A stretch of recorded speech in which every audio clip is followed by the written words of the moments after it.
The stain of political corruption once again splatters across the face of New Jersey. State assemblymen, mayors, and other public officials face charges today after arrests in FBI raids following a sting operation. The U.S. Attorney's Office in New Jersey says a two-track investigation has netted dozens of suspects. One track sweeping up public officials, the other influential rabbis from the Jersey Shore area and New York. Prosecutors say positions of power in politics and religion were used to cloak crimes and enrich the suspects. The authorities claim an international money laundering ring connected to the Jewish leaders helped traffic in goods as diverse as human organs and fake designer handbags. Now, Adrian Sapino is standing by at the federal courthouse in Newark with more. And Adrian, another dark day for New Jersey politics. Yes, Jim, there are 44 suspects. 40 of them are now in custody as we speak. They are making initial appearances in federal court behind me here in Newark. Raids and arrests have been going on throughout the state all day. One raid at as you mentioned, in Trenton at a government building triggered the resignation of a Corzine cabinet member. But most of the action has been up north, where politicians and prominent Jewish leaders were handcuffed and paraded in front of the cameras. All morning long, large groups of New Jersey public officials were taken into custody. 2 state assemblymen, 3 New Jersey mayors were nabbed. Among them, newly elected Hoboken Mayor Peter Camerano. After just 22 days in office, he is accused of accepting cash bribes of $25,000, handed envelopes full of money as recently as last week.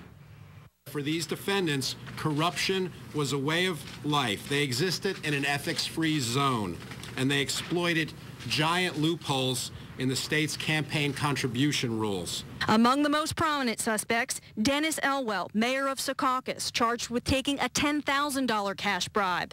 Anthony Suarez, mayor of Ridgefield, accused of agreeing to accept $10,000 for his legal defense fund.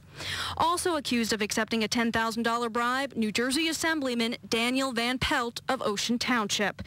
New Jersey Assemblyman L. Harvey Smith, a recent Jersey City mayoral candidate, $15,000 in bribes.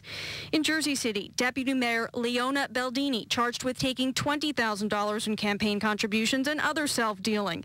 Jersey City Council President Mariano Vega was arrested, as well as former state assemblyman and recent unsuccessful Jersey City mayoral candidate Louis Manzo.